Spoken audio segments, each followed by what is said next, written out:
ఉందా అని ఒక్కసారి మనల్ని మనము పరీక్ష చేసుకుందాము. మొదటిది ఏంటంట, మన నోటి మాట చాలా జాగ్రత్తగా ఉండాలి. మన ఒక్క నోటి నుండియే శాపవచనము, ఒక్క నోటి నుండియే ఆశీర్వాద వచనము పలుకొద్దని దేవుని యొక్క వాక్యం సెలవుస్తుంది. దేవుడు ఏమంటున్నాడంటే,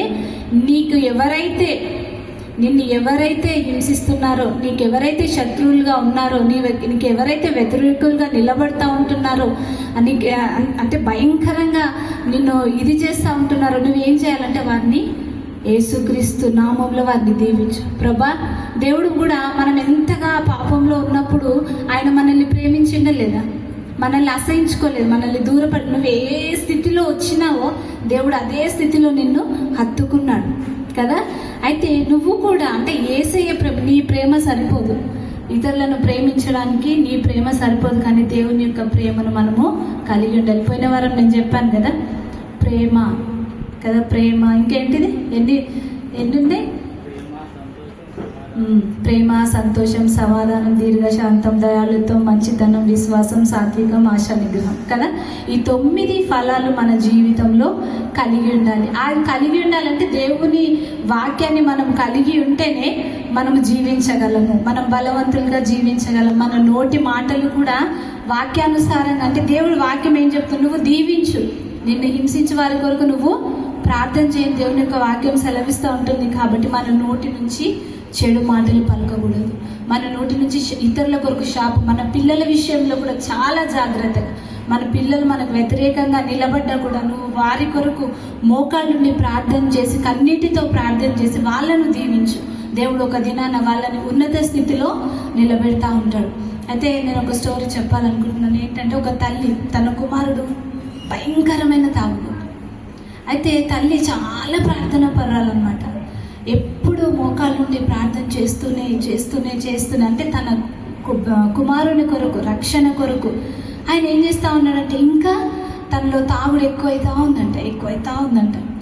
తల్లి ఇంకా దేవుని సన్నిధిలో కన్నీరు కారుస్తూ, దేవా, నీ నామానికి అవమానము, నా కుమారుడు ఆ విధంగా తాగి బయట వెళ్తే, అయ్యో తల్లి ఏమో ప్రార్థన పర్రాలు, కుమారుడేమో ఈ విధంగా తయారయ్యాడని ప్రభా, నీ నామము దూషించబడుతుంది ప్రభా, నువ్వు నా కుమారుని మార్చని. కొన్ని సంవత్సరాలు, 20 సంవత్సరాలు దేవుని సన్నిధిలో తల్లి ప్రార్థన చేసిందంట.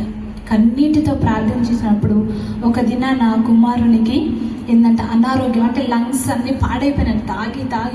తాగి కుమారుడు అంటే మరణ స్థితిలో ఉన్నాడు. మరణ స్థితిలో ఉన్నప్పుడు తల్లి ఏం చేస్తుంది, తల్లి నీ కుమారుడు తాగినప్పుడల్లా ఎంతో హింసించేవాడంట, భయంకరంగా. ఆ హింసించినా కూడా కుమారుని కోసం తల్లి ఏం చేసిందండి, దేవుని సన్నిధిలో కన్నీటితో ప్రార్థన చేసింది. ఆ కన్నీటి ప్రార్థన వ్యర్థం కాలేదు, దేవుడు ఆ ప్రార్థనను విన్నాడు. కొన్నిసార్లు మనం మనుషులు ఎదుట కన్నీరు కారుస్తూ ఉంటాం.